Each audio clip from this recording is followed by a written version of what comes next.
It only takes a moment for a routine flight to turn into a gripping survival story. In a world where a wrong button or an unexpected gust of wind can lead to a disaster, adhering to safety rules is crucial for everyone. From buckling seatbelts to raising window shades during landing. We got all these rules learning from our mistakes. Stay tuned to find out more.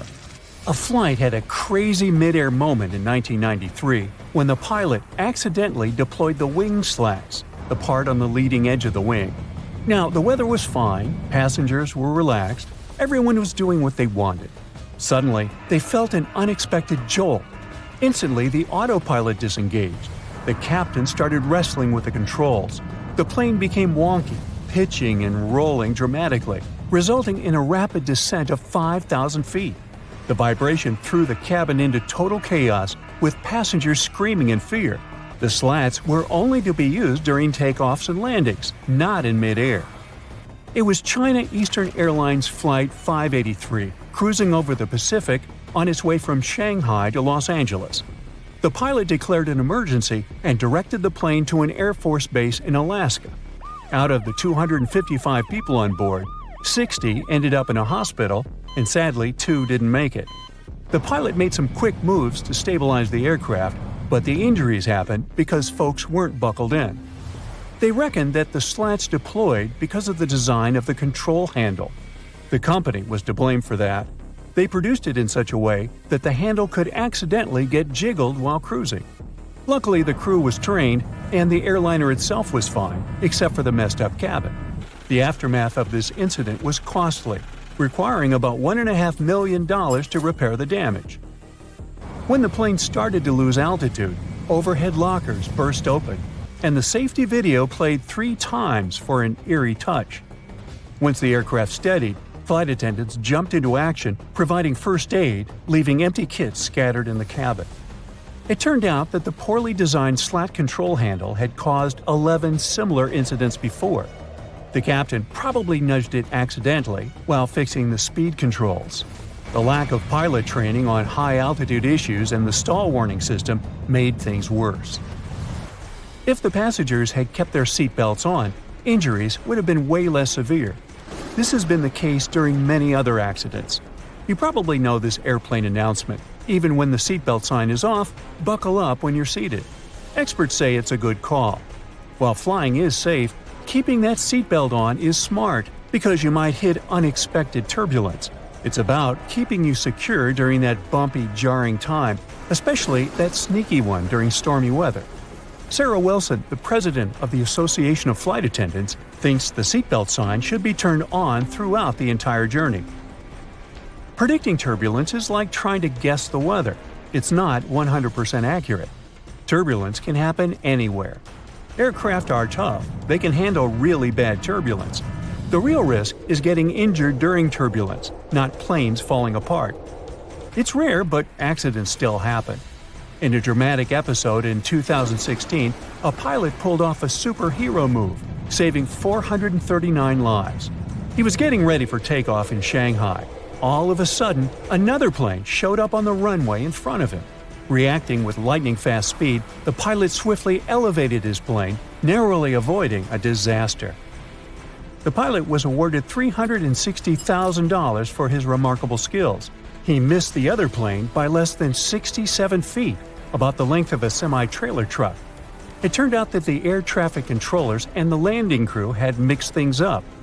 2 controllers lost their licenses, and 13 others got in trouble. They say this incident was like a throwback to the Tenerife airport collision in 1977. Back then, 2 jumbo aircraft collided on a foggy runway. They didn't get lucky that time. The incident was a total disaster. Certain accidents in aviation history prevented others. With each crash, something crucial is upgraded. In 1956, 2 planes collided over the Grand Canyon, resulting in the tragic loss of 128 lives on board. This accident kick-started a $250 million air traffic control system enhancement. The Federal Aviation Agency also appeared in 1958 to keep an eye on air safety. Then, in 1986, a private plane accidentally entered the Los Angeles control area, colliding with another aircraft. This tragedy took 86 people's lives. In response, collision avoidance systems were introduced. In 1978, United Flight 173 faced a landing gear problem. This led to a crash that claimed 10 lives. This incident triggered a transformation in cockpit training, introducing cockpit resource management. This management method shifted away from the traditional captain-centric approach to emphasizing teamwork and communication among the crew. Another upgrade was about averting in-flight emergencies. In 1983, Air Canada Flight 797 had smoke in the rear lavatory, which led to an accident that took 23 lives. The FAA responded by requiring smoke detectors and automatic fire extinguishers in aircraft lavatories. Post-1998, planes got retrofitted with fire-blocking seat cushions and floor lighting, with newer ones adopting flame-resistant materials. Winds can be dangerous in certain circumstances. The crash of Delta Flight 191 in 1985 brought attention to the dangers of wind shear. Research efforts by NASA and the FAA led to the development of forward-looking radar wind shear detectors. By the mid-90s, these became standard on airliners. The number of wind shear-related accidents has reduced significantly since then. In 1985, United Airlines Flight 232 faced a nightmare when the DC-10's engine failure left it virtually uncontrollable. Pilot Alfred Haynes landed the plane at a nearby airport, but the subsequent fire was terrifying. 185 passengers survived the catastrophe.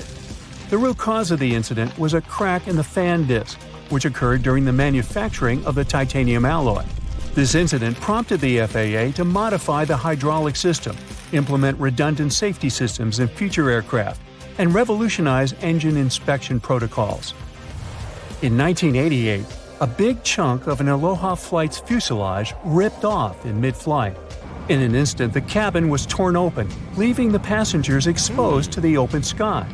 Despite the chaos, the pilots managed a safe landing, with only one fatality. The NTSB found that corrosion and fatigue damage, which had accumulated over 89,000 flight cycles, had caused this accident.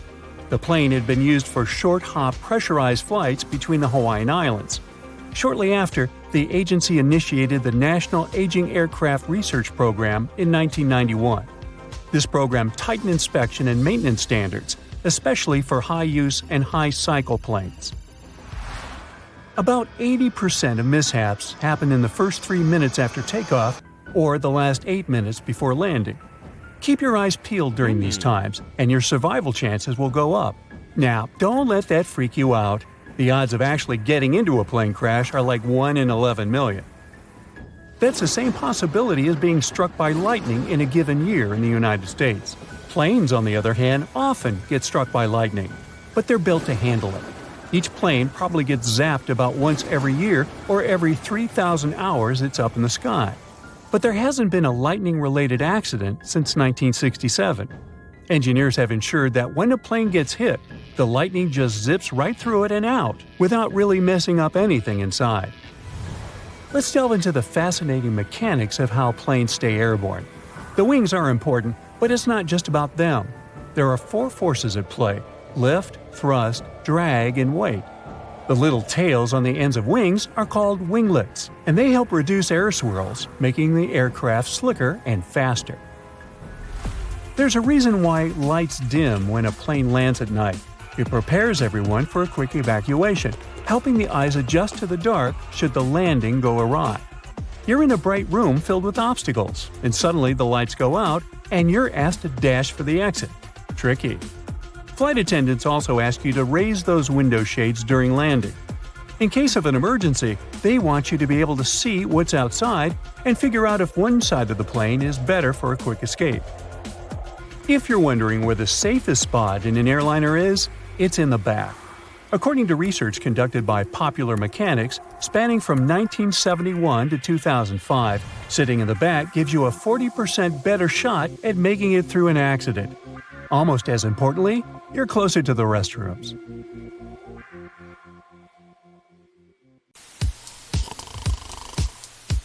Have you ever watched an action-packed Hollywood film where an airplane gets a hole in its side, and everyone starts freaking out? Stuff starts flying all over the place and people are barely staying in their seats. Well, in real life, a small hole in the plane's body isn't going to cause that much drama. However, I have an incredible story to tell you about a pilot who actually managed to land a plane with half of its roof missing. Can you believe it? Make sure your seatbelt is fastened because this one is going to be a wild ride. On April 28, 1988, a Boeing 737 owned by Aloha Airlines took off from Hilo International Airport en route to Honolulu. Before this flight, the plane had already flown 3 short trips from Honolulu to Hilo, Maui, and Kauai. Everything was chill that day, and the weather was nice and calm. It looked like smooth sailing all the way. The captain of the flight was Robert Schornsteimer, and the co-pilot was Madeline Tompkins, both experienced pilots with thousands of flight hours in the Boeing 737. Bright and early that morning, before taking off from Honolulu, Madeline did the regular pre-flight inspection and said that everything was good to go. At 11 a.m., they took off from Honolulu and went to Maui, then Hilo. When they got to Hilo, they didn't leave the cockpit or check the plane from the outside. It wasn't a requirement, so why bother? At 1:25 p.m., the plane took off for the final leg of the round trip, with 95 people on board. 89 passengers, 2 pilots, 3 flight attendants, and an FAA traffic controller who sat in the observer seat in the cockpit. The plane had taken off like normal and reached its cruising altitude of 24,000 feet without any hiccups. But then, 26 miles from Kahului, things went totally haywire. The pilots heard a loud whooshing sound, followed by a crack, and then a rush of wind that was so loud it was deafening. Turns out, a small section of the roof on the left side had come loose, causing the plane to decompress explosively. And to make matters even worse, the decompression caused a chain reaction that led to a huge chunk of the plane's roof ripping off completely. That missing part was a massive 18.5 feet long and was part of the skin that covered the plane from the cockpit all the way back to the forewing area. The pilots didn't have a clue what was going on when the disaster struck. The first officer, who was the one in charge of the plane at that time, suddenly felt her head snap back, and then she saw a bunch of gray insulation and debris flying around the cockpit like it was a tornado. Meanwhile, the captain took a look around and was shocked to see that the cockpit door was nowhere to be seen, and instead of the first-class ceiling, he was staring straight up at the sky. The plane started to tilt from side to side, making it challenging to keep it under control. The crew in the cockpit quickly put on their oxygen masks, and the captain took over control of the plane. He then initiated an emergency descent towards the nearest airport on Maui Island. Luckily, all the passengers were seated, and most of them had their seatbelts fastened since the seatbelt sign was still on. Unfortunately, the 3 flight attendants were caught off guard. One of them was near the hole and was pulled out of the plane. The other 2 were thrown to the floor, with one of them hitting her head hard and losing consciousness. The third attendant tried to help the passengers and keep them calm. At the same time, the pilots were desperately trying to let air traffic control know that they were in trouble. But there were communication problems even between themselves due to the loud noise and the fact that they were wearing oxygen masks. They had to resort to hand signals to understand each other. Moreover, they were unsure whether their messages were being heard by ATC. The plane's controls were not responding properly, which made the captain's job of flying the plane even harder. The first officer was doing her best to assist the captain and communicate with the tower. It was only after the plane descended to an altitude of 14,000 feet that the controller finally received their distress call and immediately started making arrangements for an emergency landing. The control tower wasn't prepared for a situation like this, though. In fact, the tower had to call 911, just like any other regular person would do in case of an emergency. The problem was that the controller didn't understand the severity of the situation, and they didn't realize that the passengers and crew members would need medical help. This was because the crew had only reported a rapid decompression and hadn't explained the entire situation in detail. The plane was in a very bad mess, but the captain was doing everything he could to safely land the plane. As they descended towards the airport, the captain commanded the first officer to lower the landing gear, but the indicator light didn't turn on. The plane also had an issue with the left engine, which failed as they approached the runway. Despite these problems, the captain used the reverse thrust of the working engine to try and land the plane.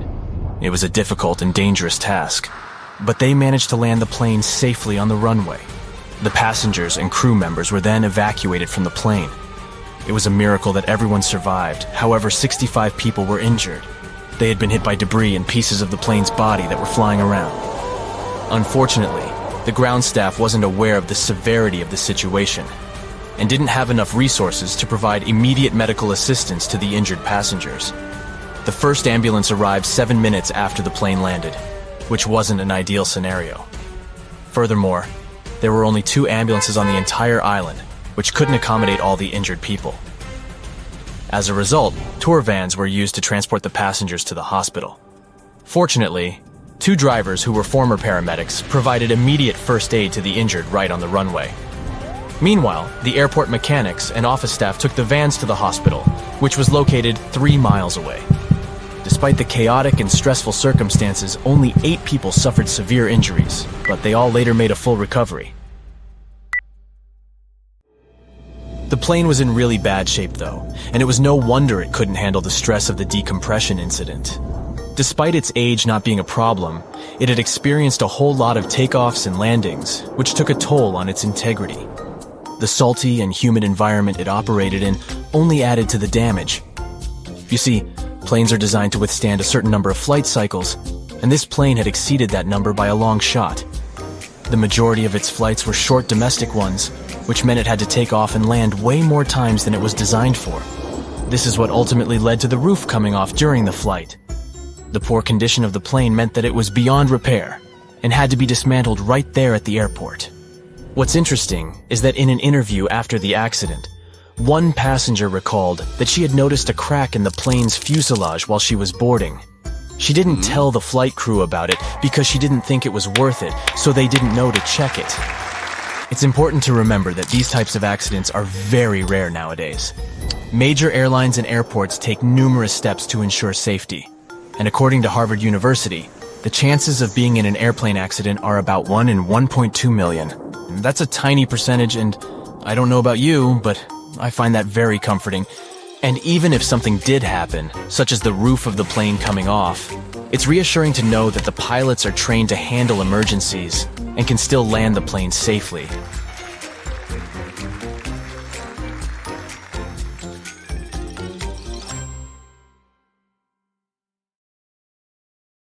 It's 1898, and you're taking part in excavations in Saqqara. This place, not far away from Cairo, is full of ancient tombs and pyramids. You're in your Indiana Jones mood and hope to find something really phenomenal to become famous. Gold, manuscripts, treasure maps, mummies of famous pharaohs. Wait, a wooden bird? You're really disappointed as it looks like a regular toy. An old one, but still. Little do you know that years later, someone would propose that your bird was actually an ancient monoplane. So the artifact, nicknamed the Saqqara bird, is made of a sycamore tree. The birdie has a wingspan of just 7 inches and weighs around 40 grams. A perfect original souvenir from Egypt, I would say. It's over 2,000 years old and looks pretty plain, without any carvings of feathers or other intricate ornaments. It has a beak and eyes though, which makes our find look like a hawk, the emblem of the deity Horus. Its tail is rather unusual as it's squared, looks weirdly upright, and it seems like the sunken part of it was the place for a now missing piece. Humans love solving a good mystery, so there have been several attempts to explain the use of the birdie. First, quite simply, is that it was a ceremonial object.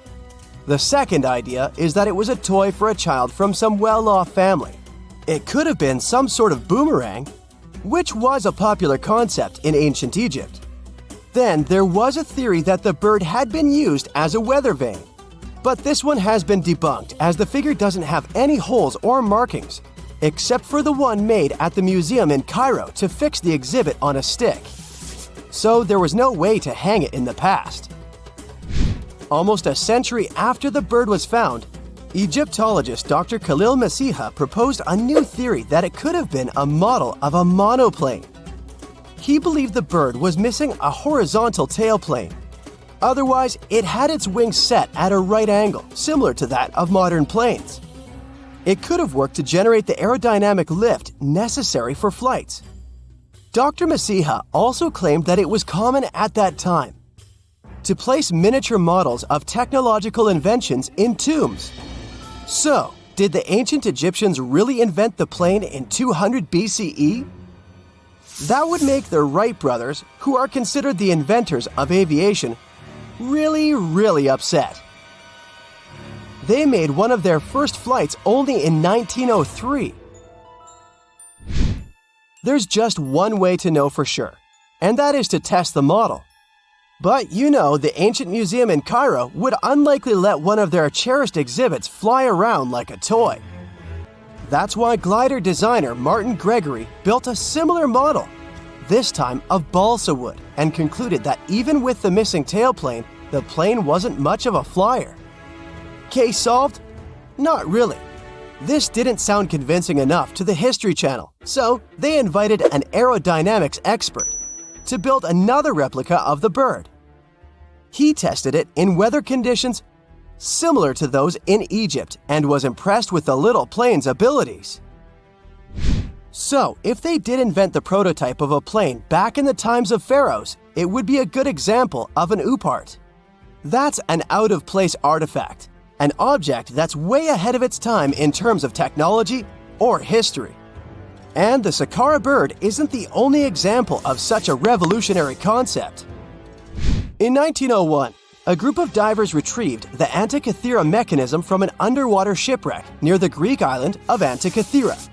It's been dubbed the world's first analog computer, and it's currently dated around 100 BCE. The bronze mechanism could tell the position of the sun, moon, planets, and stars, as well as the lunar phase, the dates of upcoming solar eclipses, and even the speed at which the moon moves through the sky.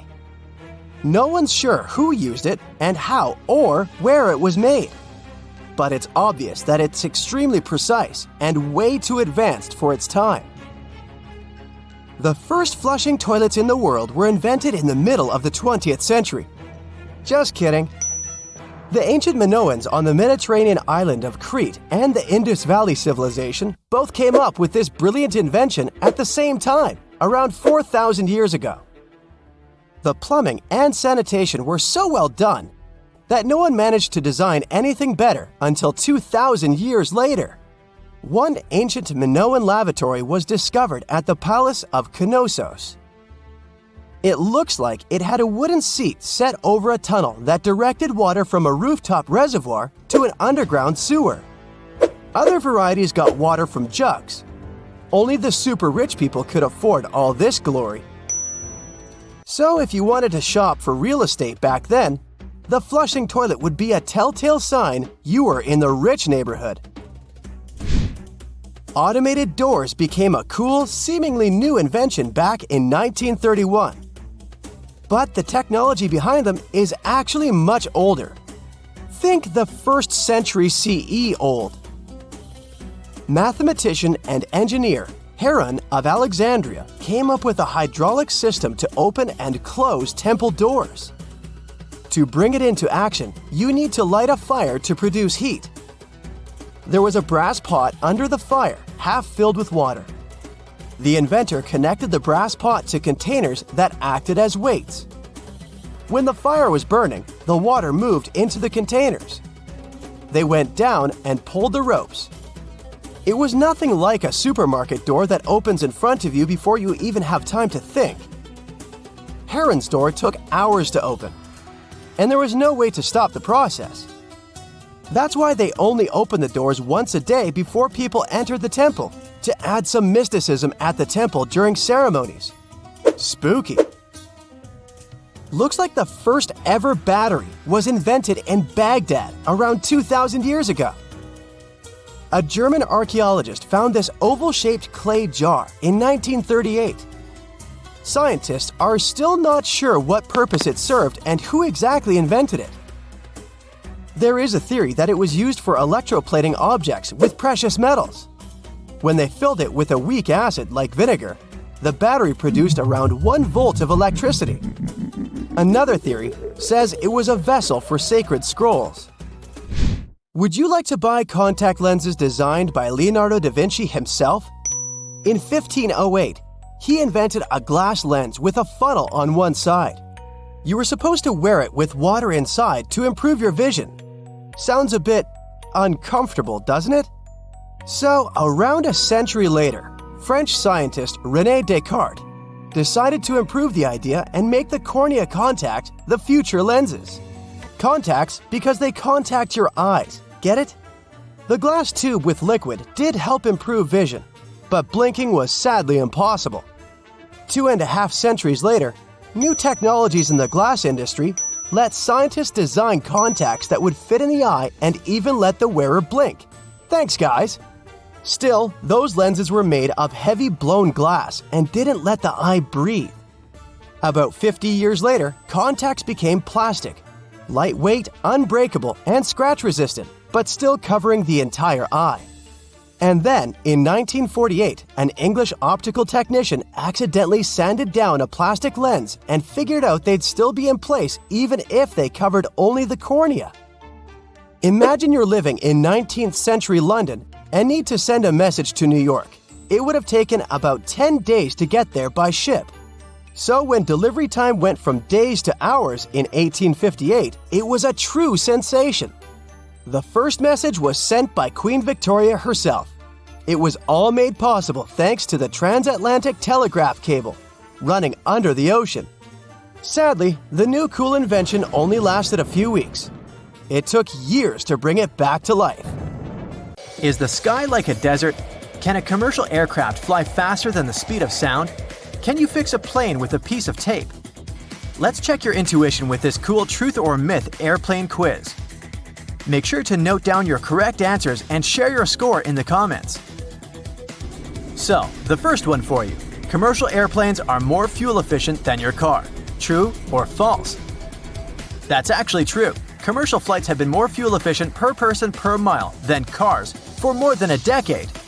Better technologies and a larger number of people that fit in one plane have decreased the energy intensity of traveling by air by almost 74%.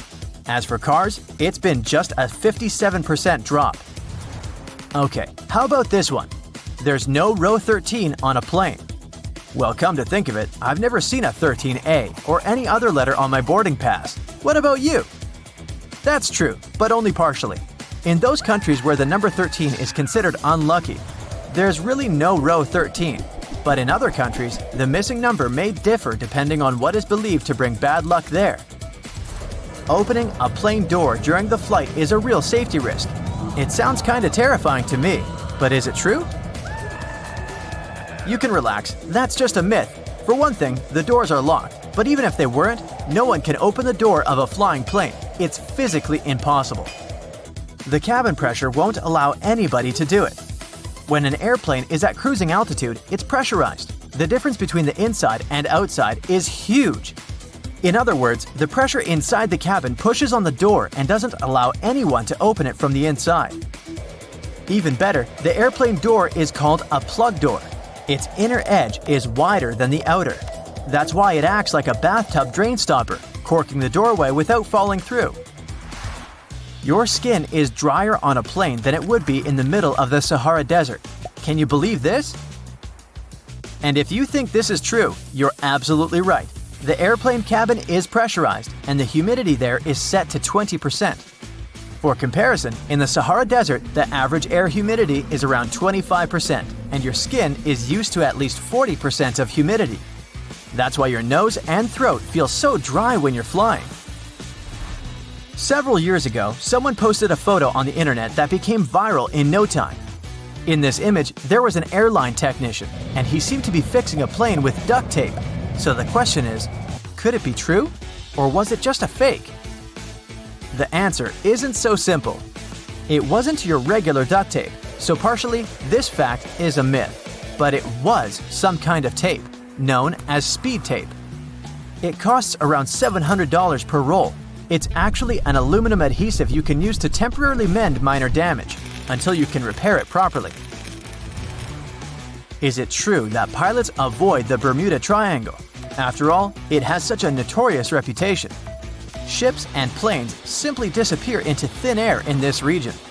This one is certainly a myth. Today, people already know that there's no particular danger in the Bermuda Triangle, and planes fly over this area as usual. Airplanes mostly fly on their own, with autopilots doing all the work.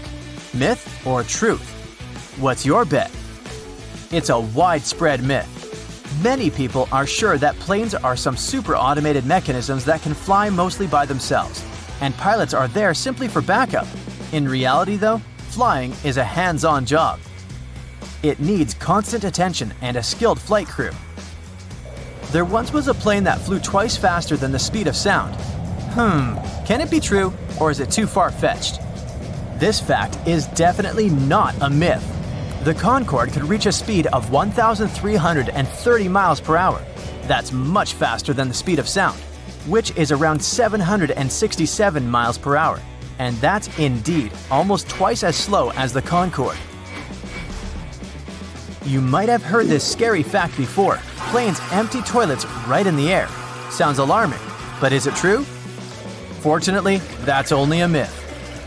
There's absolutely nothing to this legend. Airplane toilets use a vacuum-based system to transport all the contents out of the bowl and into a special tank. It's located in the rear part of the aircraft, and this tank gets emptied only on the ground. This is a tricky one. When a plane is flying towards the east, it can reach higher speeds. So, can the speed really depend on the direction? And this is true. It's possible thanks to high-altitude winds known as jet streams. They blow at a speed of 100 to 300 miles per hour, and since our planet rotates from west to east, aircraft moving in the same direction can use these winds to move faster. Do you think pilots can control airflow to keep passengers sleepy and relaxed and save on fuel? This one is definitely a myth. If you ask a pilot this question, you might hear "ridiculous" in reply. The truth is that pressurization determines the oxygen level in the cabin. How about this one? The world's tallest air traffic control tower is as high as a skyscraper. Can it be true, or is it just an impressive myth? I know it's hard to believe, but it's actually true. When an airplane lands, it needs the assistance of runway lights and airport beacons. It's part of the responsibilities of the air traffic control tower. It also manages ground traffic. No wonder such construction needs to be extra tall.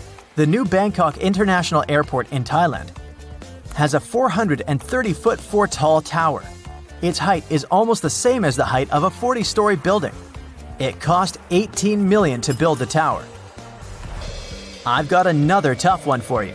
The sensitivity of your taste buds dropped by 30% during the flight. Yes or no? This is true. The pressure in the cabin combined with the dryness of the air kinda numbs your taste buds. But the most curious thing here is that this mostly affects salty and sweet flavors. If you're served something spicy or bitter, you can still taste it as usual. Airline caterers try to take the decreased sensitivity of your taste buds into account while preparing airplane meals. They have to modify lots of good old recipes to make your food taste better. As soon as your oxygen mask is on, in case the cabin is depressurized, you can relax and breathe out. You can still use it till the end of the flight. I wish it was true, but is it? Sadly, it's a myth. Passenger oxygen masks usually provide enough air to breathe normally for 10 to 15 minutes. In other words, it's just a temporary solution. But in most cases, this time is enough for the plane to go down to the altitude of 10,000 feet. That's where people can breathe without using oxygen masks. And since planes descend very fast, the need for additional oxygen lasts for a few minutes at most. By the way, the oxygen system gets tested regularly during special maintenance checks. Plus, both passengers and pilots' oxygen flow doesn't depend on electricity. Masks use individual oxygen generators, so even if there's some electrical problem on board, the oxygen doesn't get cut off. Many people say that the plane is the safest means of travel, but do you believe in it? That's a myth. Flying is the second safest. Studies show that the elevator is safer. Unfortunately, it won't be able to take you to the Bahamas. Okay, this last one was kind of a joke. Statistically, planes are indeed the safest way to get to your destination. So, how many correct answers did you have? Tell me in the comments below. Me, 8. Duh. It seems strange that a commercial jet doesn't have keys to turn it on, but it's a bit more complicated than just turning a key. Instead, there's a series of buttons and dials on the control board that starts the complicated process. A battery provides the power to the aircraft that is charged through a small electric generator within the jet's tail. Airflow gets in and moves into the jet's engines to keep them cool. A reserve power then warms the turbines by turning them slowly until they start spinning at the right rate. Then, the engines can be turned on, one at a time. With up to 4 engines on a commercial jet, this entire process can take up to 90 minutes. Planes don't have keys to lock the doors either, but when they sit idle, jets have security guards constantly monitoring them. But even if someone happened to get past them, it wouldn't be a quick getaway. When you enter the plane, the captain keeps a close eye on the boarding process. They are not only in command of the flight deck, but also of the passenger's cabin. To become a commercial pilot, you gotta have a distance vision of at least 20/20. But depending on the airline, it's sometimes okay if your perfect vision is assisted with glasses. It's time to find a seat on the plane. You checked in late, and you've already had an unpleasant experience of not getting on your flight like that in the past. This is because airlines purposely overbook their flights, just in case there are no-shows or cancellations. So, you didn't get to choose your seat this time. You walk past the front seats in jealousy. There are seats that are always taken much faster because everyone wants to leave the plane as soon as possible after it lands. But if you're choosing safety over early departure, the back is the place to be. It's estimated to be 40% safer in the rear end of the plane.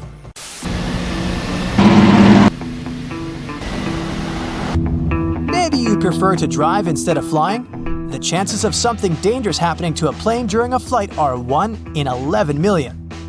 Compare it to the likelihood of a car accident, which is 1 in 5,000. You've been placed at the emergency exit. Excellent, more legroom. Over the past 30 years, legroom has been decreasing more with every year. Up to 5 inches on some airlines. No, you haven't been getting taller. The reason behind this is the more people they're able to fit in, the more money the airline makes. Airlines don't build their own aircraft and use factory-made planes. From there, each airline will determine its own seating structure. This is also why the seats don't line up with the windows. But it doesn't matter. You have the best seat, although it's always a bit concerning when sitting next to an emergency door. What if you accidentally knocked it while asleep and opened it? Relax, it's actually impossible to open these doors while flying. The air pressure inside pushes against every square inch of the cabin. On the door itself, this pressure equates to 1,000 pounds across every square foot of the door. But even if you somehow developed Hulk-like strength in your sleep, you still wouldn't be able to open it as there's a series of electrical and mechanical devices that latch it closed. The extra measures are important as the moment the door opens, the entire cabin temperature would quickly drop, and that drastic change in pressure would weaken the plane's structure. It's time for takeoff, and they've asked you to turn your phone off. Should you really? 10% of people have admitted that they don't turn theirs off and don't even set them to airplane mode. Cell phones can cause issues, but they don't disrupt the electronics as you might believe. There is a genuine concern that while you're flying in the air, your phone can receive signals from multiple towers on the ground, providing stronger distractions for the pilots. So let's make their job a little easier and turn it off.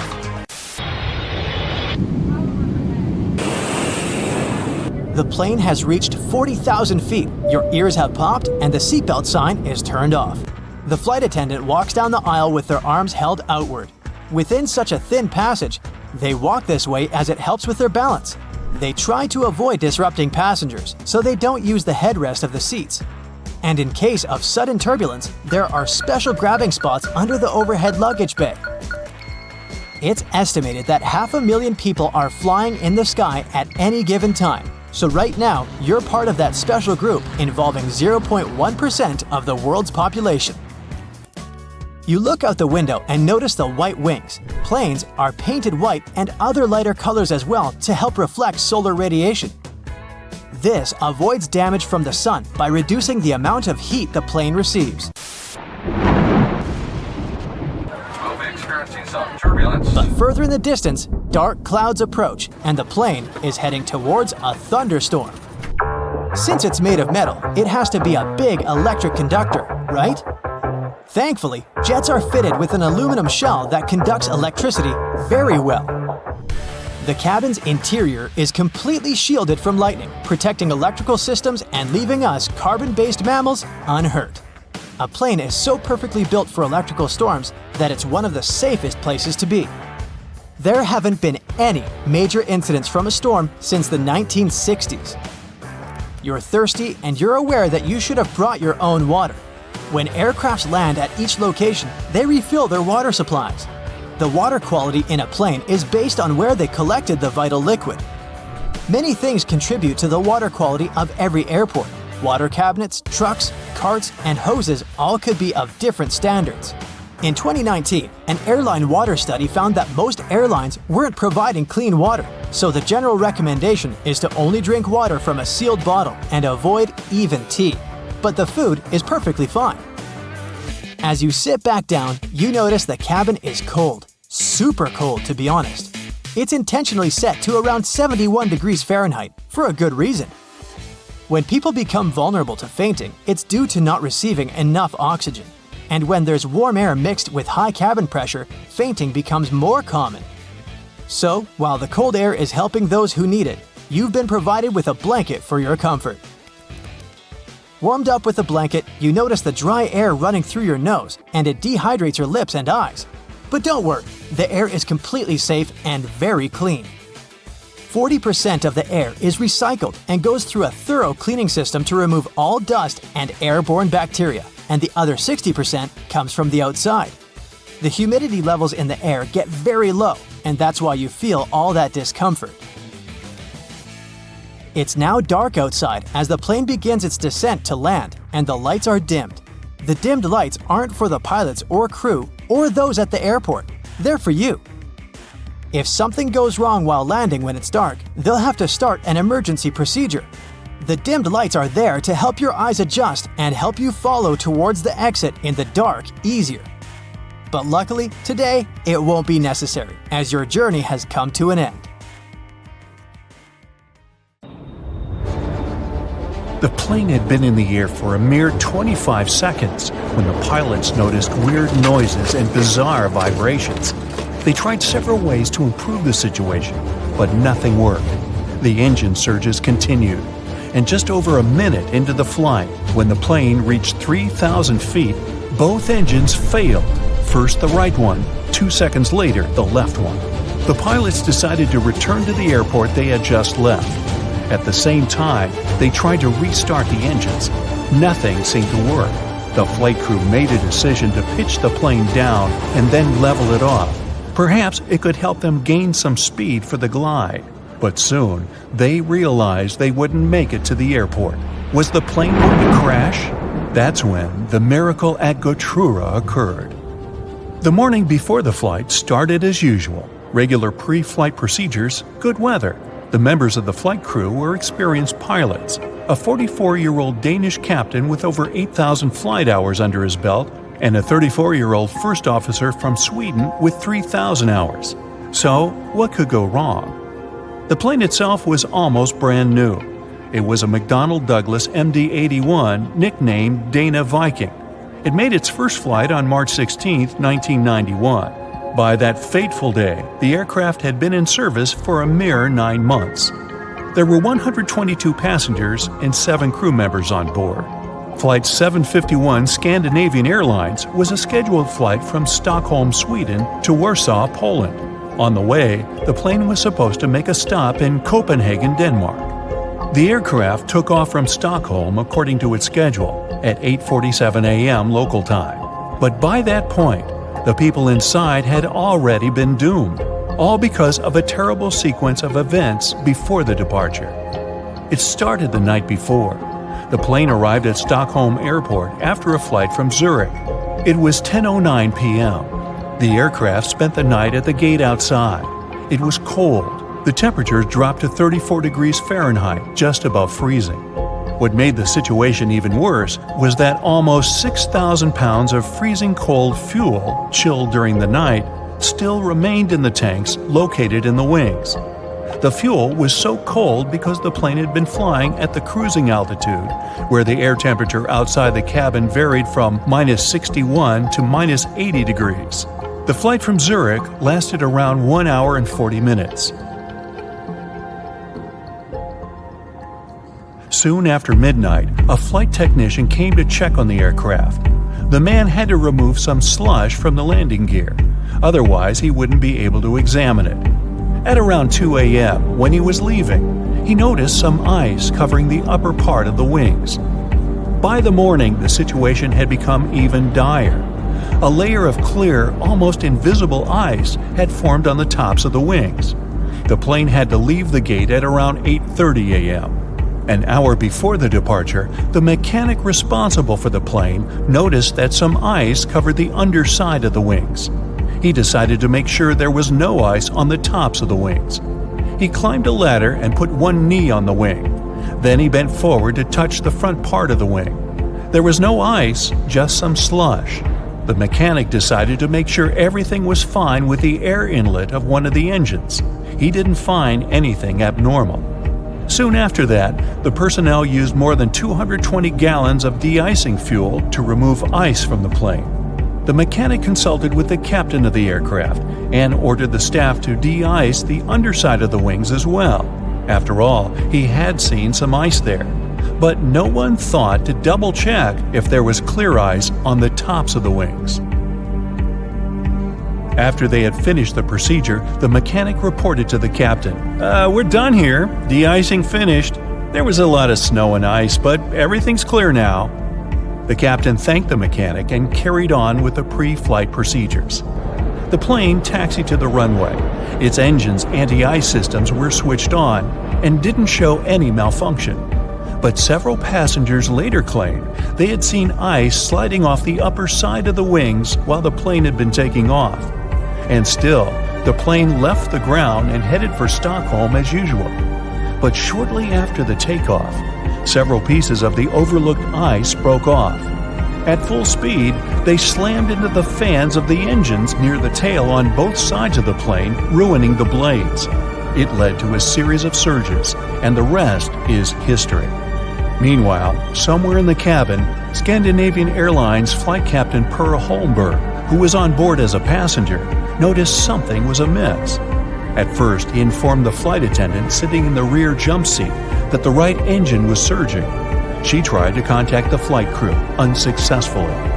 Then, the ununiformed captain rushed to the cockpit and asked if he could help the pilots. The first officer gave him the emergency checklist, and the captain asked him to start the auxiliary power unit, a small gas turbine in the tail of the plane.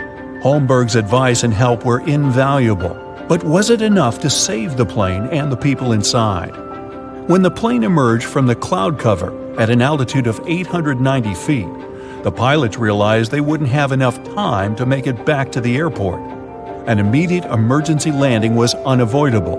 The assisting captain passed the order to the cabin crew, and they started preparing the passengers.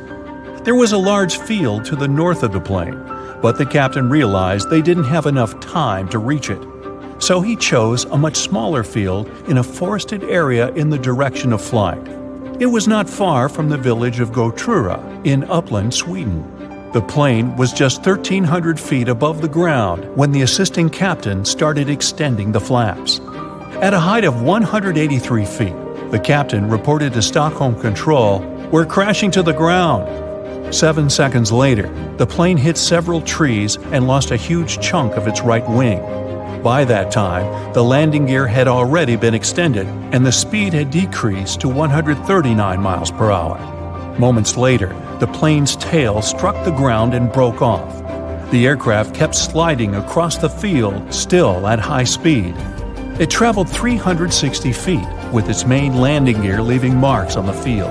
At one point, the plane lost the main and nose landing gear. Its fuselage broke into 3 parts. Miraculously, there was no fire. If you look at the pictures from the crash site, the plane torn into pieces with its parts scattered across the field, it's hard to believe that all 129 people on board the plane survived. It seems like a miracle, but it was also thanks to the flight attendants' quick reaction and the correct instructions they gave the passengers. They didn't panic and told the people to adopt the brace position just in time to avoid fatalities. Even more surprising, almost all passengers, except for 4 people, made their way out of the plane on their own. No wonder this accident was nicknamed the Miracle. The aircraft, though, wasn't as lucky. The 9-month-old plane was damaged so badly that it was an immediate write-off. Everyone praised the actions of the flight crew. The landing was incredibly skilled, especially in such a fast-developing, very dangerous situation. The captain himself admitted that few pilots were ever forced to put to the test the skills they got during training, at least not to this degree. He said he was proud of his crew and relieved that everyone had survived, and he never returned to piloting commercial planes. That little yellow hook you can see from the airplane's window if you're sitting next to the wing is there to help you in case of an emergency landing. Inflatable slides can only be deployed from the emergency exit doors in the front and the tail of the plane. In the middle, the passengers would have to walk right out on the wing and get to the ground from there. But jumping from the plane wing isn't safe because it's just too high. And here's where those little yellow hooks come in handy. The flight attendants tie ropes from the doors and through the loops for the passengers to hold onto. This way, everyone can safely get to the ground without injuries. Now, you want to try to avoid cozying up under airplane blankets. Some airlines only wash them about once a month. Better use your own travel blanket, a scarf, or a jacket, and always remember to wear your shoes while walking around the plane.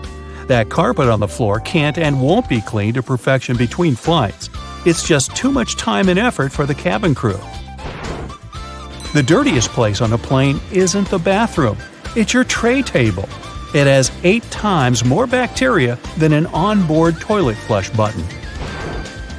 Now, in case of emergency, oxygen masks only have enough airflow to last for about 15 minutes. Luckily, it's just the amount of time a plane needs to find a suitable landing place or to at least descend to the altitude where people won't need oxygen masks anymore. You may wonder why you're asked to lift your seat back and close your tray table before takeoff and landing, but it's for your own safety.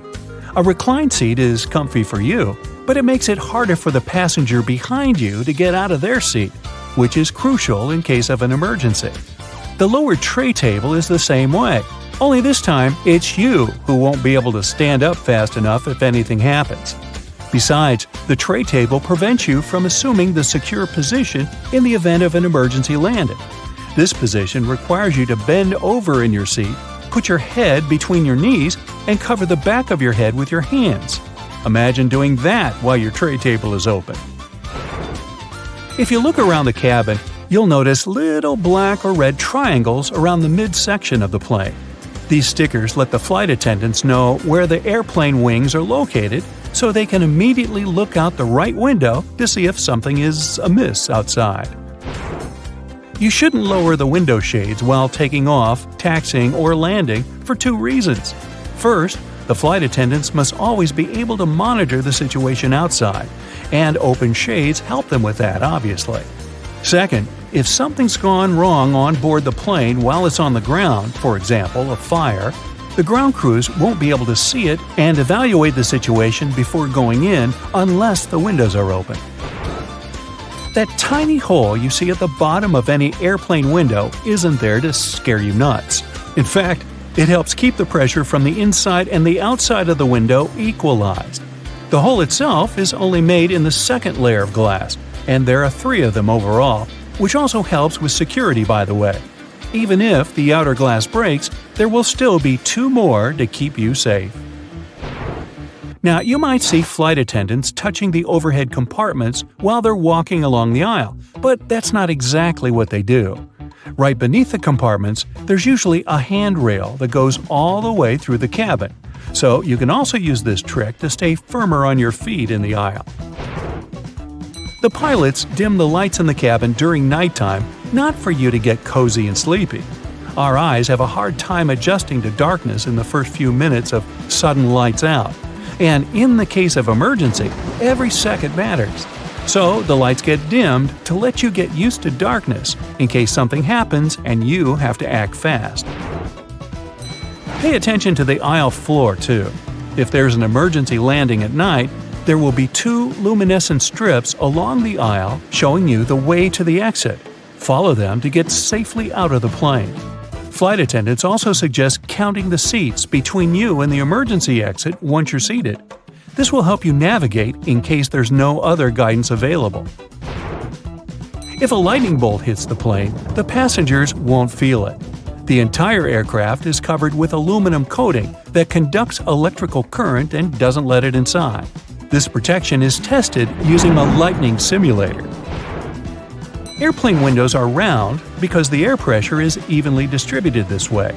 If the plane's windows were square, strong air currents would accumulate in the corners of the windows, depressurizing the cabin, and that's bad. Don't think you become untouchable if you go to the airplane toilet. The bathroom door can be opened from the outside. There's usually a small latch at the top of the door that allows cabin crew to get you out of there. It's useful for both getting to people doing something suspicious in the bathroom and helping those who don't feel well and, for example, collapsed while in the toilet. Yeah, let's avoid doing that. The plane's wings flash red and green lights at night to show the direction the plane is heading in. A green light is always on the right wing, and a red one is on the left. Aircraft tires are designed to withstand 4 to 5 times more pressure than they actually experience upon landing. The wheel is more likely to break than the tire. Pilots always have different meals. This is necessary to reduce the risk of food poisoning. The flight can still go well if one of the pilots has gone down because of a stale burrito, but not if it's both of them. And try not to both of you eat the fish. Some airlines don't allow pilots to have beards. Facial hair can prevent securely fitting the oxygen mask, and pilots must always remain conscious. The seats are blue in most aircraft because this color soothes people. It's also easy to keep clean. The rumbling noise you hear after boarding the plane is luggage being loaded on the plane. The compartment is right beneath the cabin, so it can sound quite loud sometimes. On most flights longer than 7 or 8 hours, pilots have access to a specially designed rest seat in or near the cockpit. Flight attendants typically have a section of the cabin reserved for them, and it's sometimes separated from the passenger areas.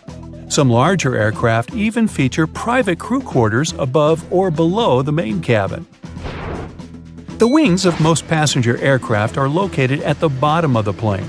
It's called a low wing. Firstly, if you install the engine under low wings, it'll be closer to the ground and easier to repair. Secondly, the wings will take on part of the shock in case of a hard landing. And if the plane falls into the water, then the wings become a life-saving pillow. By the way, a plane can stay afloat for 10 minutes to 60 hours. It all depends on the model of the plane, weather conditions, and pilot skills. Now, most airplanes are white because this color best reflects the sun rays and the aircraft body doesn't heat up as much. Also, the damage is best seen on white, and white paint is simply cheaper. Shoulder straps seem more secure than just a waist belt, but not in the case of planes.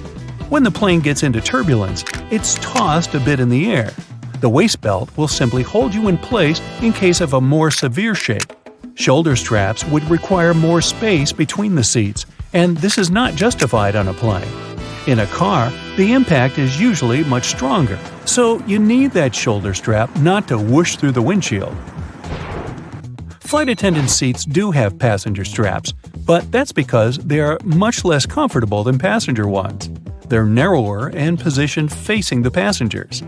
Flight attendants need extra protection simply not to fall off their seats if the plane shakes hard enough. Also, they have to help and direct people during potential evacuation, and for that, they need to be in top shape. Now maybe you've noticed that you always enter the plane from its left side. Firstly, the captain usually sits on that side. This way, it's easier for the captain to align the plane with the terminal jet bridge. Also, the aircraft is fueled and loaded with the baggage on the right side. If passengers come from the left, the crew can do their job undisturbed. Alright, window seat on a flight to Hawaii. You get comfy and are about to have the flight of your life. As it goes on, you look out to the darkness and can't even see the clouds as you're cruising above the ocean. You notice that the flight attendant is asking everyone to shut the shades on the windows, including yours. The reason is that they want the passengers to be comfortable with the lighting. If an emergency happens, it'll take your eyes more time to adjust if there is light coming from the outside of the plane and the inside. If a power outage happens and the shades are shut, it'll be easier to act since your eyes are adjusted to the surroundings. Every second counts during times like this. Passengers are asked to leave the shades open during takeoffs during the day. And during a day flight, the cabin crew also asks passengers to leave the shades open so that the natural light outside illuminates the plane's interior. Now, there has never been an incident in history where a phone signal interference caused any problems during a flight. The idea is that when you're thousands of feet in the sky, your phone signal will bounce off different towers and the signal will get more powerful. This normally won't be a problem in mid-flight when the pilots aren't doing much work. The real concentration and critical moments are during the landing and the takeoff. The phone signals will just flood the networks on the ground, which will make the pilot's job just a little bit more annoying. Now, it seems to bother you that the windows on the plane are so small given the improved technology over the years. The windows on airplanes are so small relative to the size because they need to maximize the hull between them and increase the strength of the frame. The overall frame over the plane is actually at its strongest if there aren't any windows at all. Metal fatigue occurs over time, originating at the weak points of the plane. The bigger the windows, the weaker the frame. You lift the shades just to take a peek outside. You're so far from the ground, it looks like you're actually closer to space than Earth, but you're only 7% the distance from where astronauts go. Planes can technically go higher than that, but they can't because it won't be good for the passengers and the crew members. Planes can sometimes cause lightning storms during a cloudy flight, but don't worry, you're safe. The static creates lightning whenever a plane passes through, and it can strike while it's moving. But over the years, technological advancements improve the quality of airplanes. The electrical current of lightning is distributed throughout the aluminum structure so that it doesn't affect the controls. Some people start panicking on the flight. All the windows are shut because the flash of lightning is disturbing for many people who are trying to sleep. One person panics a little too much and tries to open the exterior door in mid-flight. Well, this is almost impossible to do because of internal pressure. You'd have to be a superhero to open it up. The plane exits the cloud cluster back into normal sky. The flight attendants are bringing out some dinner. You pull out your tray and wipe it clean. It's reported that this is the dirtiest part of the plane. Nope, not even the toilet. After cleaning it, they serve some chicken and little veggies on the side.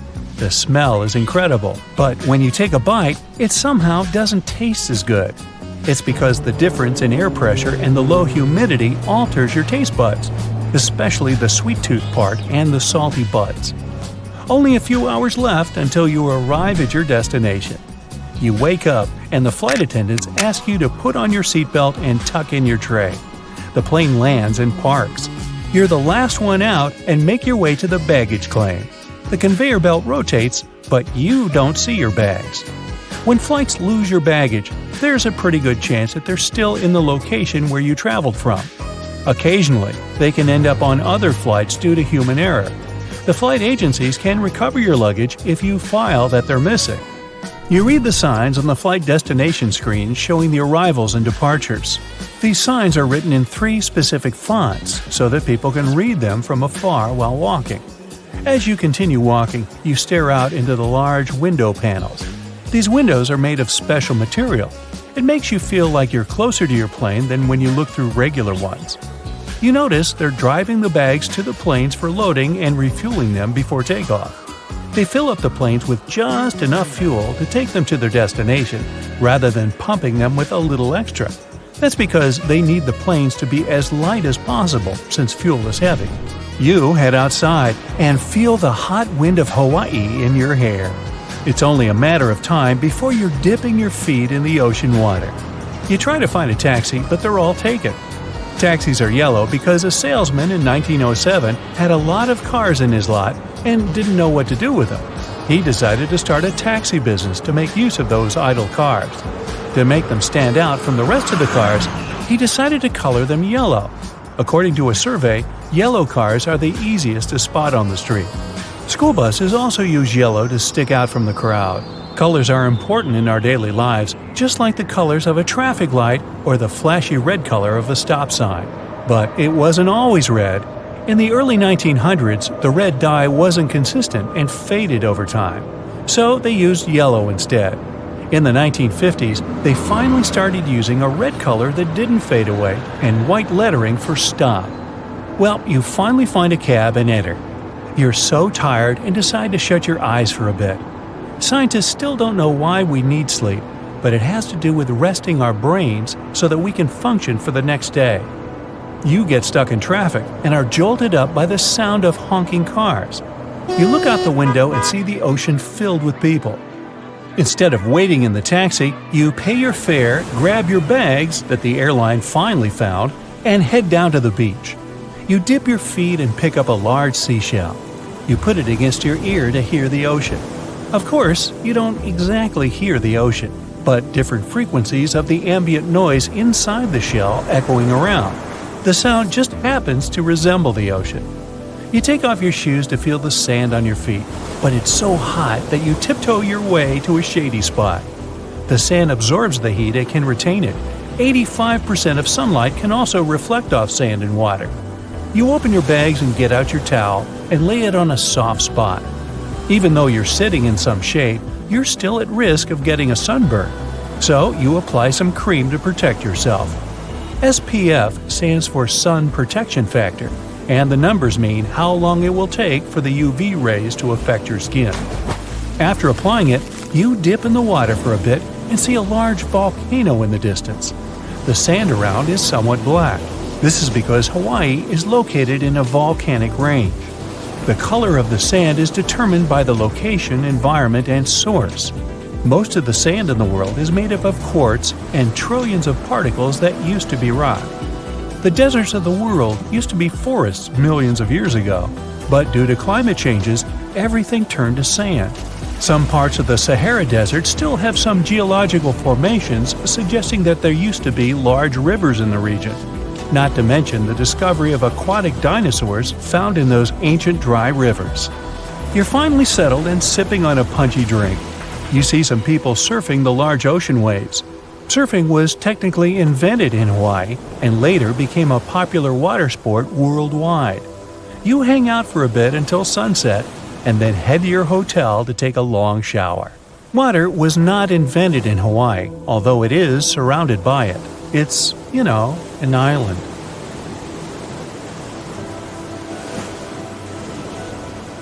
How can spiders survive when they lose a leg? When they're in a dangerous situation and try to run away, they can lose legs and regrow them only a couple months later. They'll survive without any problem because most of the time, their legs come off at break points. Those are joints that contain muscles and constrict, which helps spiders minimize blood loss. If they lose a leg at the part that comes before the break point, the spider still sheds it, but it will lose more blood. It will be harder for the animal to recover in this case. Speaking of spiders, have you noticed how they sometimes stay extremely still for a long time? They're motionless while waiting for potential prey to land in their web. When moving around, they waste energy and drive unnecessary attention to themselves. Either a hungry bird praying for a quick snack will see it, or a spider will remain hungry because flies will be less likely to come near their web. When spinning a web, they waste a lot of energy. Even after the web is finished, a spider may have to wait for days or weeks to catch something. So, it's important to save as much energy as possible. Hunting spiders are way more active, but the majority of them are nocturnal predators. They spend their days relaxing, tucked away under a rock or in a nest. Roast potatoes can stay hot for a really long time, and this mostly has to do with the fatty, starchy crust that's like some sort of an insulating layer. When you pre-boil a potato, this causes its starch granules to absorb water and swell until carb molecules seep out to produce this type of thick gel. Since potatoes are in the oven, high temperatures drive off moisture. This makes the gelatinized starch on the outside of the potato chunk and creates a crispy crust. This crust traps the heat inside. The fat from the baking tray collects in cracks too, and the heat-keeping structure stays strong. Birds don't get electrocuted while perching on power lines because it's not voltages that will harm them, but voltage differences, and electricity wouldn't flow without them. So, if you see a bird standing on a single power line at, for example, 35,000 volts, the lack of a voltage difference is something that keeps the animal safe. But if it accidentally extends its wings and touches another power line that's at a different voltage, it won't end well. That's the reason why electricity companies make sure there's plenty of space between the cables. Have you ever wondered why airplane pilots won't try to land on grass when the landing gear doesn't deploy? The grass may seem like a good solution at first because it's soft, true. But the surface will neither be smooth nor even. When pressure is high, landing on grass can lead to unpredictable movements and cause issues such as structure formation. That happens because of bouncing and unequal pressure. This can even result in fuel leakage and prevent the doors from opening. Bald heads tend to be shiny, even though the skin elsewhere on the human body isn't. Most of our skin is covered with tiny hairs that give it some sort of velvety peach fuzz look. With male pattern baldness, the hair follicles tend to shrink and turn into skin cells, which means there's no hair there at all. And the scalp is especially shiny due to the sebaceous glands. They produce and secrete some kind of oily matter that protects our skin. Sebaceous glands are located all across our skin, but the scalp has way more of them. So, this oil coats the skin, which is why it turns into a more reflective surface. House cats will rarely meow at one another, but they become chatty with humans, and this could be related to domestication. The process of taming cats and keeping them as pets started nearly 10,000 years ago. Before that, cats were pretty much loners. They rarely encountered other cats, so they didn't even have to use their voices to communicate with each other. Instead, they communicated through their sense of smell, which included things like rubbing against a certain object, for example, a tree. So they didn't even have to come face to face with other members of their species to send a message. And that's how they mostly communicate today as well. But humans don't have such a good sense of smell as cats, so these foxy creatures had to think of a way to send us a message and still get what they wanted from us, which turned out to be meowing. If you're planning a day trip to a desert, for example, the Sahara in North Africa, you're going to want to bring good sunscreen, and a lot of water, of course, but also a snug sleeping bag if you're planning to spend the night there too. Deserts really become cold during the night. In the Sahara, temperatures go from an average high of 100 degrees Fahrenheit during the day to 25 degrees during the night.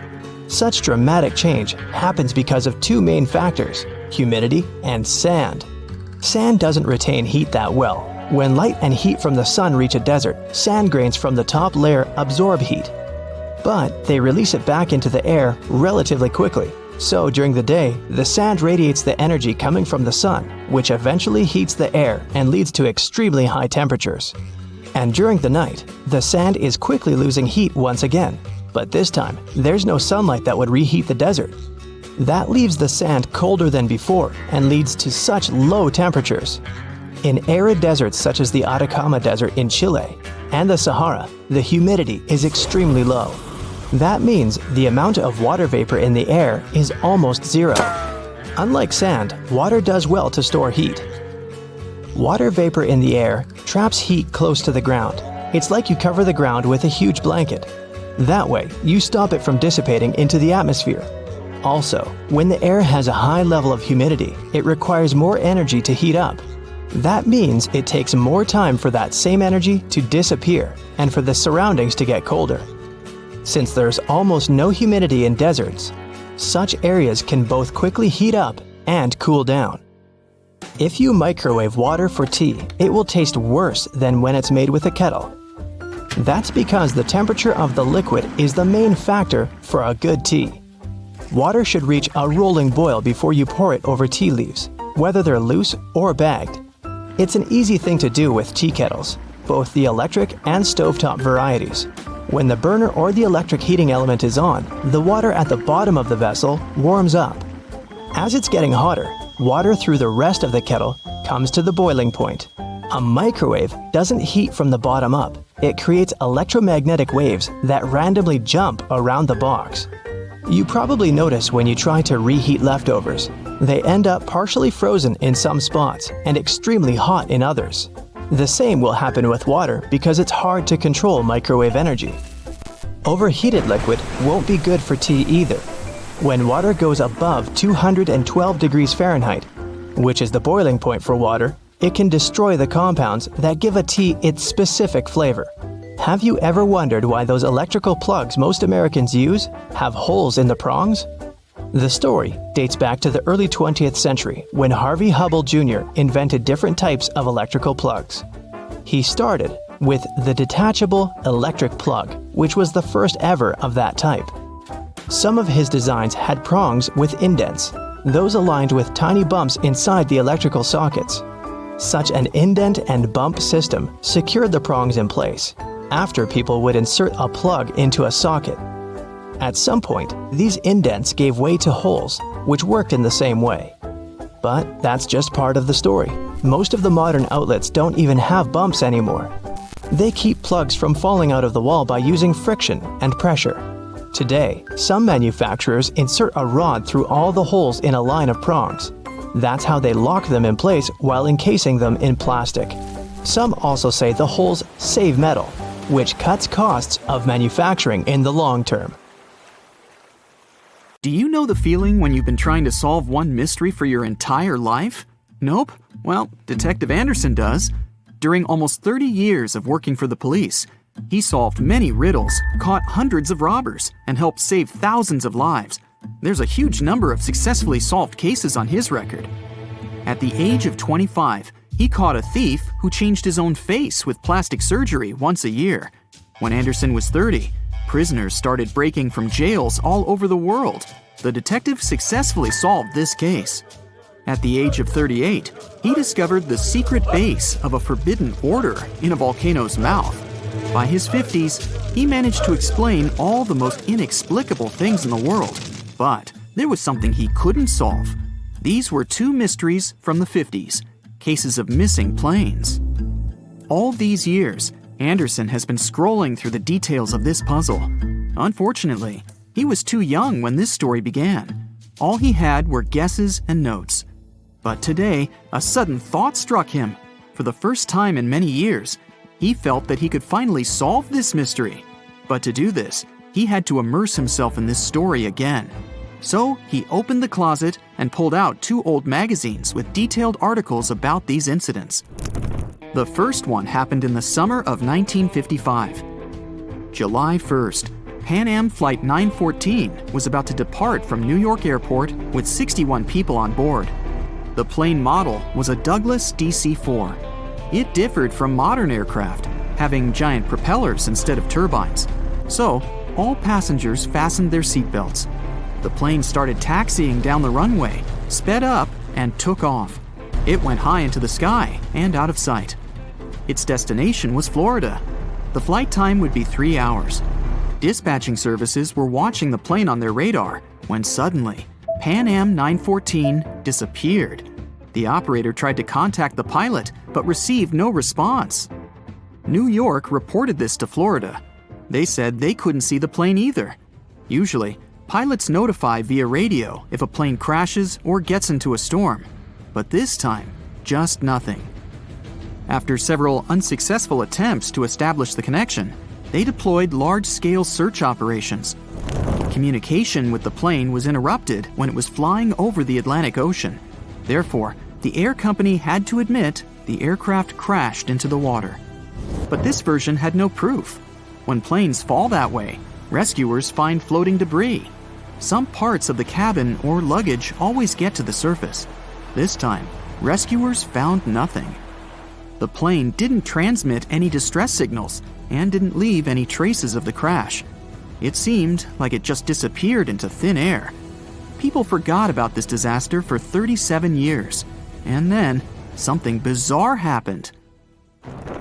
1992, Venezuela, Caracas Airport. The control tower received a signal about an unknown aircraft approaching them. It was weird because it wasn't supposed to be there. There were no flights scheduled for that time. The plane was landing. The dispatcher and the rest of the airport staff understood that something was wrong here. The plane looked old, with huge propellers instead of turbines. After landing, the pilot contacted the airport. Where are we? The dispatcher asked him to identify himself. A few seconds later, he received an answer. We are Pan Am Flight 914, departed from New York to Florida, with a crew of 4 people and 57 passengers on board. The dispatcher didn't know what to do next. He and the airport staff understood what kind of plane they were looking at. What was this plane doing 37 years later, and almost 1,240 miles away from its destination? After a few seconds, the startled dispatcher turned on the microphone and said, It is September 9th, 1992. You know that? A long pause followed. Then, the pilot responded in a panic. Oh no. Jimmy, where are we? No! Stay away! Let's go now! The airport staff saw the pilot waving his hands in horror through the glass. Then, he started the engines and took the plane to the runway. Pan Am 914 increased its speed and took off. The dispatcher tried to stop him, but the pilot didn't respond. The plane disappeared into the sky, and no one else had heard of it since that day. Detective Anderson finished reading the article. He frowned and looked out the window. Raindrops were hitting the glass. The storm outside perfectly depicted what was happening in his mind at that moment. He seemed to know what had happened to that plane. All the clues were there, lying right in front of his eyes. But to know for sure, Anderson had to move on to the next case. It was another article, dated 1989. It happened in 1954. Santiago Airlines Flight 513 took off from West Germany Airport. The plane was due to land in Brazil in 18 hours. There were 88 passengers and 4 crew members on board. The plane hid behind the clouds and disappeared from all radar. Air traffic controllers were trying to contact the pilots, but didn't receive a response. 18 hours later, they called the airport in Brazil. Those dispatchers couldn't confirm this plane's landing and couldn't contact the pilots either. The search operation lasted for several months, but they found nothing. Just like in the Pan Am 914 case, the plane disappeared from radar while flying over the Atlantic Ocean. 2 years later, the search operation ended, and Santiago Airlines ceased its activities. October 12, 1989. Airport controllers in Brazil noticed a passenger plane that suddenly appeared on their radar. It didn't answer the airport staff's questions and just circled over the airbase. After a few minutes, the plane landed and nothing. No one opened the ramp. Passengers didn't get out. Pilots didn't respond. The aircraft was in perfect condition. One of the dispatchers realized that this was the missing Santiago Airlines Flight 513 that had been considered lost for 35 years. Airport staff approached the plane and opened the doors. What they saw there terrified them. The police, customs staff, doctors, detectives, and other airport staff members gathered around the plane. No one knew what to do next. There was no living person on board who could tell the truth. The plane disappeared in 1954 and appeared 35 years later in perfect condition without any damage. So far, no one has figured out what happened. Detective Anderson noticed the stories were very similar. Pan Am 914 disappeared in 1955. Santiago Airlines 513 vanished in 1954. The difference was almost a year. Anderson scratched his head and noticed another little detail. Both planes went missing from the radar the moment they were flying over the Atlantic Ocean.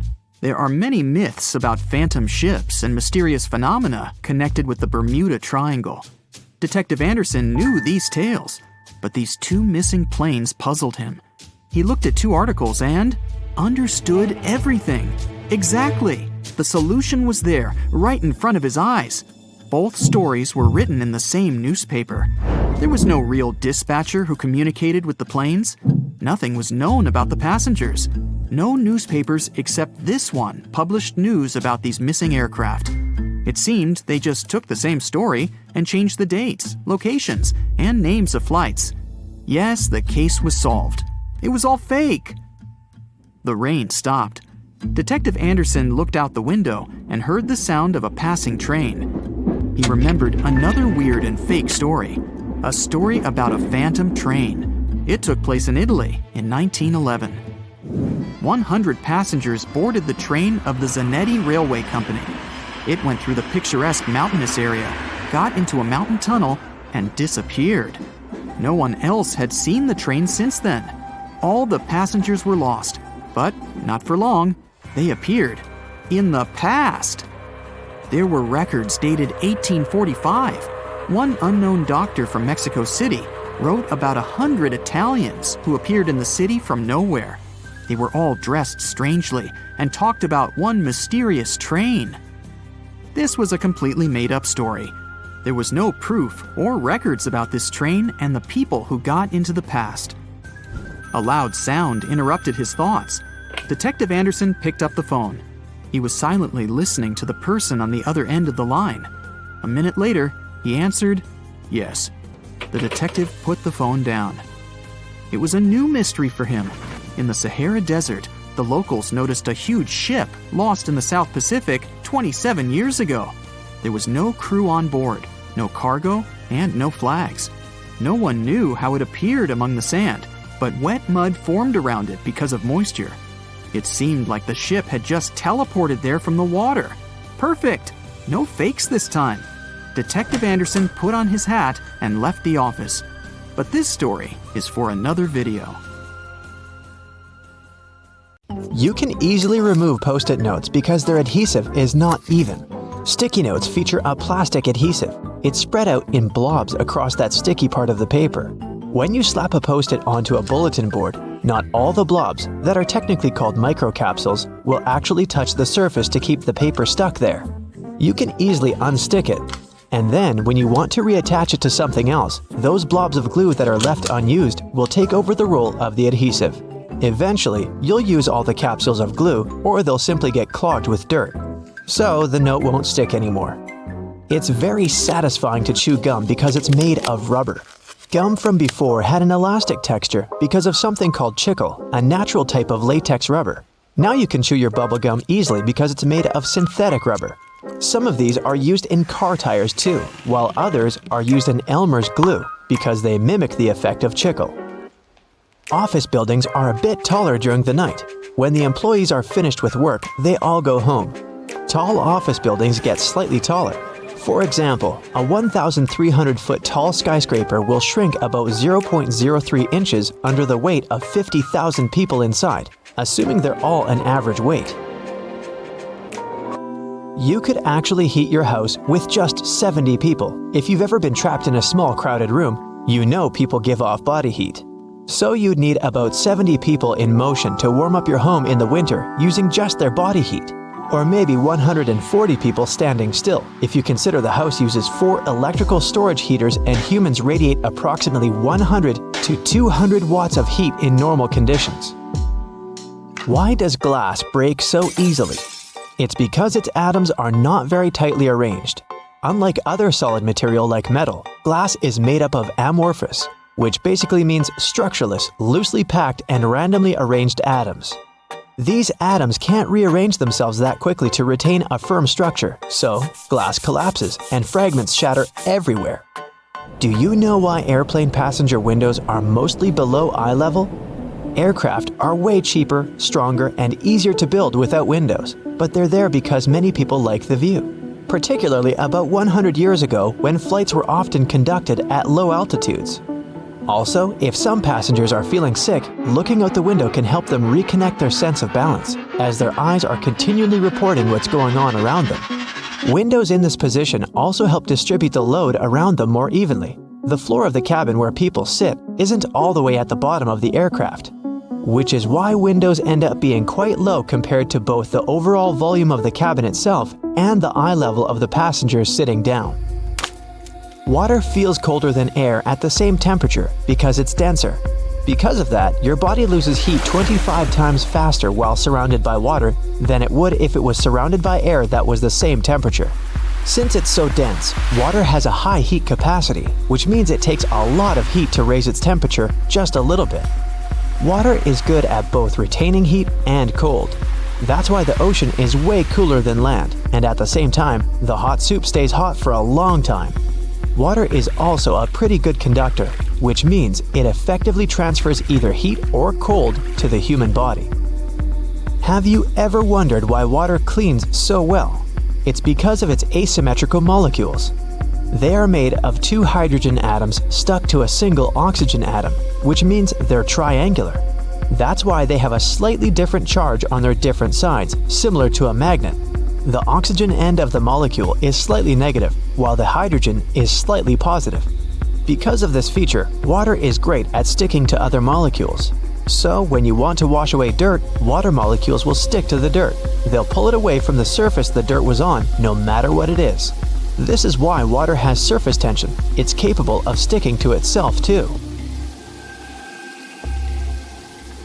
House cats share some similarities with big wild cats, but one of the things that sets them apart is their vocalization. The majority of large cats, like tigers and lions, will roar loudly so everyone knows they're coming to defend their territory. But with house cats, most of the time, you'll just hear purrs and meows. That's because of the physiology of their throat and voice box, which helps create these feline vocalizations. So a cat can either roar or purr, but no cat can do both. Bobcats, cougars, house cats, cheetahs, they purr. Purring is specific because a cat creates it when it breathes in and when it breathes out. Roaring has evolved in a particular lineage of big cats, which includes tigers, lions, jaguars, and leopards, except the snow leopard, who lost this ability. They are capable of roaring because of the bendy bones in their throat. Mammals have their voice box in the throat, where air passing by its structures produces sounds. The vocal cords in the hyoid bones are the two main parts of the larynx that create different vocalizations in cats. You probably also prefer the pulse setting on your blender. And why wouldn't you? It just works better, and that's because of turbulence. When a blender stops chopping up food and starts spinning it around in circles only, everything you put inside is spinning at the same rate. It's not really about blending ingredients together, but about something called laminar flow. That means all the layers of liquid are continuously moving in the same direction. When you use the pulse function, your blender adds turbulence, so the fruit chunks are not just rolling around the sides of the blender, but they are falling into the center, which is when it's easier to blend them. So you'd like to open your window during a warm spring or summer day. It's so nice to hear the birds singing, and even when you come back an hour later, you'll probably still hear them singing the same song. They're hard workers, and the males are most likely guarding their territory and trying to attract a female. And other animals have their own tactics. Some like to rub their scent everywhere, but birds use a song to send the message, "Hey, I'm letting everyone know, especially other males in the area, this is my space." So they'll continue singing the same song over and over again. During the winter, they will most likely sing fewer notes to each other, or just one note. They want to let others know that where they are is their space. Plus, they're trying to figure out if there's any food somewhere nearby. Why do cats like small spaces? First of all, they are solitary animals, which is why they always search for a safe hiding place to take a good nap. And if you see a cat curled in a tiny box, it was probably just trying to find a nice, warm spot to sleep and avoid the cold floor. Cats prefer room temperatures to be about 57 degrees Fahrenheit. A bit cooler than this is comfortable for us. And if there isn't a convenient sunbeam to lie in, they will look for other solutions, like a cozy shoebox. Cats are pretty lazy. They can sleep up to 18 hours a day, most average between 10 and 13 hours on a daily basis. The majority of cats are most active during dawn and dusk. They're not the nocturnal animals that some of us think they are, but a specific category called crepuscular animals, together with other creatures like hamsters, ferrets, and stray dogs. Over millions of years, cats have evolved to become low-light predators. Their eyesight is adapted for activities during twilight. And since that's when they're most active, they save their energy for dusk and dawn. Before they became domesticated, cats would have had to expend large amounts of energy at these times, finding, going after, and catching their prey. House cats no longer need to hunt before each meal, but their natural instincts still encourage them to conserve energy for twilight periods. Why are four-leaf clovers so rare? Similar to animals, plant genes are located in small packages of DNA in the nucleus of each cell. They're called chromosomes. Our chromosomes come in matched pairs, but clovers have 4 copies of every chromosome per cell. There's a gene responsible for four-leaf clovers, and it's recessive. That means this plant will create 4 leaves only if it has a 4-leaf gene on all 4 chromosomes, and that's pretty rare. Also, some environmental conditions like soil activity and temperature can also affect whether the 4 leaves appear. Interestingly, these anomalies tend to happen in clusters, so if you find one, look around you. There might be more of them. When it's too cold outside, airplanes often get delayed, or in extreme cases, even cancelled altogether. First of all, if it snows heavily, such conditions drastically decrease visibility, making it unsafe to taxi and take off. During a blizzard, flight control may command the aircraft to stay on the ground and wait until the snowstorm subsides. Ice on the runway is another reason. An airplane's landing gear are nothing like a car's wheels, and they can't be equipped with studs to avoid skidding. But even if they were, a plane needs to develop speeds on the ground that are much higher than on an average road to take off successfully. If the runway is slippery with ice, the airplane can slide off it easily. Things like this actually happened in the past. For example, in January 2014, the JFK Airport in New York was shut down after a plane skidded off the runway and into the snow. Luckily, no one was injured, but the airport staff had to dig the aircraft out of the snow, and even the local police joined the efforts. Same story with landing, which is even trickier in freezing conditions because a plane is in much less of a controlled environment and traveling at even greater speeds. What's more, while an airplane that's about to take off and skidding will probably get into an open area and stop there, one that's about to land could end up crashing into the airport's infrastructure. Needless to say, that's way more dangerous for everyone. Freezing weather conditions can also cause frost and ice sheets to build up on the plane itself. Airplanes are carefully engineered, and any tampering with their structure may cause huge trouble. As experienced pilots say, even a thin crust of ice over the wings of a plane can mess with their delicate design and destroy lift. Planes can be de-iced though. The airport staff usually spray them with a special solution that doesn't let the ice build up on the aircraft's skin. But back to the runway. If it's covered with ice, there's little you can do. Unless the sun is shining, the chances of safely removing the ice from the pavement are almost zero. There's also a chance of damaging the pavement, making potholes, which can result in safety concerns for both takeoff and landing. Imagine driving over a pothole in a car at full speed. Pretty unpleasant. And now multiply it by about 1,000, because a plane is much heavier than a car, and don't forget that the landing gear is not exactly there for driving.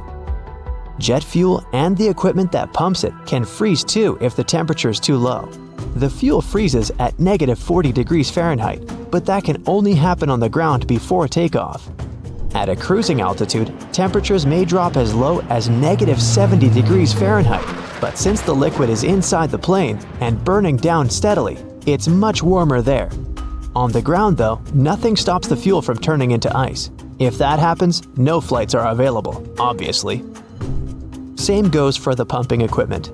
Even if the fuel is still liquid, the pump may cover with ice and just stop delivering the fuel into the plane's tanks. In the worst case scenario, it might even break down, leading to expensive repairs and prolonged delays in flights. Finally, ground crews have to do a lot of work before takeoff or landing, and they're all human after all, so they can't bear the freezing cold for too long.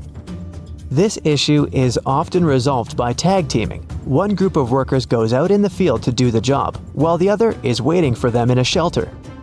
After 20 minutes or so, the first group returns to warm up, and the second one takes up the job where the first one left it.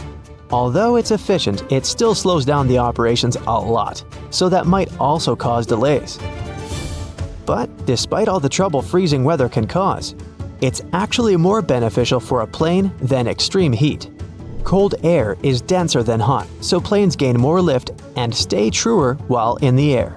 They're more easily controlled in flight too.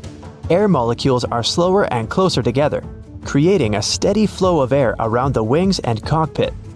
At high altitudes, the air naturally becomes thinner as the air molecules spread out and become more scarce. That's exactly why planes can't get to the upper layers of the atmosphere. There's just not enough air there to create sufficient lift. The same happens when it's too hot down on the ground though. Air molecules get faster and spread out, meaning the plane's wings don't have as much air to push off and get into the flight mode. To take off in extreme heat, a plane has to move much faster to generate enough air resistance and lift. But to move faster, the plane needs its engines to work better, and that's also impossible when it's too hot. As the air gets thinner, the amount of oxygen decreases too. And jet engines use oxygen in the atmosphere for combustion. When they lack this crucial element, they can't convert enough energy into thrust, meaning slower acceleration and worse energy output overall. So the problem is that the plane has to have a longer runway distance to build up enough speed and lift to take off, but it can't because its engines are not working to the best of their ability. This usually doesn't cause trouble, but only up to a point. When the temperatures on the ground level reaches about 120 degrees Fahrenheit, some flights can get cancelled because it's simply dangerous for them to try and take off. Other planes are more heat resistant and powerful, but that also depends on the heat. Some aircraft even have to reduce their weight by removing part of their fuel, cargo, or even passengers when it's too hot. Lighter load means better acceleration before takeoff, and it doesn't help to avoid cancellations, but it also means planes aren't working to their full capacity. The average cruising altitude for an airplane is about 35,000 feet. They don't technically need to be so high up, but that altitude gives the best speed and efficiency. Air gets thinner at higher altitudes, which means less wind resistance, but less lift. For most commercial aircraft, the area between 30,000 and 40,000 feet is the sweet spot where the two factors balance out. You probably still aren't using a laptop from 1999, and your computer isn't flying at close to the speed of sound. Fortunately, planes have a much longer lifespan than computers. There are airliners from the early 1970s that are still just fine. They might not be able to keep up in terms of speed and fuel efficiency, but older planes are no less safe than their modern counterparts. Contrails, those white trails airplanes leave behind them at high altitudes, are easily mistaken for engine exhaust, but most are nothing more than water vapor. During a flight, moisture in the air collects in the engines before being vented with the exhaust. The hot, wet air leaving the engines mixes with the cool, dry air found at high altitudes, resulting in long, thin lines of vapor. Humidity determines when contrails form and how long they remain visible. Ever notice the numbers on the end of a runway? They're actually used to show the pilot which direction the plane is facing. For example, the number 36 is short for a heading of 360 degrees or due north. Along with numbers, the letters R and L indicate if the nearest runway is to the right or left. The lights on the tips of a plane's wings are called position lights or navigation lights, and they're used during times of reduced visibility. They help planes to see each other in the dark and can also tell pilots what direction an aircraft is traveling. The red light marks the tip of the left wing, while the green light is on the right. The third light is white and found on or near the tail. It might seem odd that the flight crew cares whether your window shades are up or down. The main reason is so that the passenger's eyes can adjust to the outside light. Mostly, it's just a matter of getting people on and off quickly. But in an emergency, the last thing they want is people stopping to blink before they evacuate the plane. The plane rumbles into life and is soon roaring down the runway. You look out the window and your heart is racing. How exciting to be going on a holiday, finally. It's only once you're above the clouds at 35,000 feet that you get up for a stretch. You look down the aisle and notice that the cockpit door is open. To your growing horror, you notice that it's completely empty. The pilot's either napping somewhere, gone for a comfort break, or there's no one flying this thing. You ask the flight attendant, who tells you the truth. The plane is fully automatic, and there's nothing you can do. Self-flying planes are no longer the stuff of science fiction. They're already here. Many companies say pilotless passenger flights are simply a case of not if, but when. The issue is convincing the general public that they're safe. Some don't realize that once the seatbelt sign has been switched off, your typical passenger jet is likely flying by itself already. The autopilot can even climb, descend, and turn as instructed. We've already been flown about by an automated system. We just didn't realize to what extent. A commercial airliner can already land itself, though it's tricky to set up. Presently, 2 well-trained pilots are still required to be in the cockpit, for now. Many companies, such as Merlin Air, have been testing small 2-engine planes to autofly in the Mojave Desert. Airbus performed its first fully automated takeoff in December 2019, though there were 2 pilots in the cockpit, just in case. Some companies are developing hardware and software to retrofit older planes. The aim is to replicate everything a pilot can do via a set of computer systems. The barrier, they say, is human rather than technical. Old-fashioned lack of trust. The technical term for fear of flying is called aviophobia. It affects millions of people, up to 40% of all flyers. They're still flying, but they're just not particularly happy about it. Between 2.5% and 5% of the population are so anxious they won't fly at all. And yet, statistics continually reveal that flying is one of the safest means of travel, with nearly 95% of transportation fatalities in the US occurring on the roads. If you were to fly 500 miles every day for a year, the fatality risk is still only 1 in 85,000. Or, to put it in simpler terms, for the average American, the risk of a serious accident is just 1 in 11 million. There are much higher odds of being struck by lightning. Companies may be well served by offering breathing exercises and other strategies to make their customers feel more comfortable.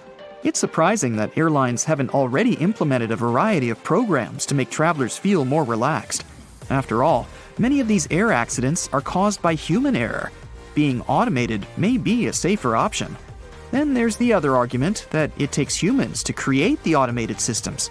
There's no doubt, though, that fully autonomous aircraft will soon be with us. As the population grows, our cities expand, and there will be more need for faster and more efficient travel. Many people will be reliant upon flying taxis to bypass hectic environments. They already exist. Not only can they cover short distances, but potentially thousands of miles. They can cover the same distance that a car can in a quarter of the time. They're much like helicopters in that they're capable of vertical takeoff and landing, known as VTOL, making them able to land and take off from almost anywhere. They will also be built of quieter mechanisms to keep noise pollution down, better than a train rattling past your bedroom window. They also use electric propulsion systems, which will keep emissions low. No endless traffic jams and mouthfuls of fumes. The difference with air taxis is that there's no pilot, with the destination locked in from the beginning. The challenge for designers is how to operate in environments with numerous structures, such as buildings and bridges, and how to navigate moving obstacles as well, such as other aircraft and even flocks of birds. Tackling a variety of weather conditions, too, can also make for complicated and even dangerous possibilities.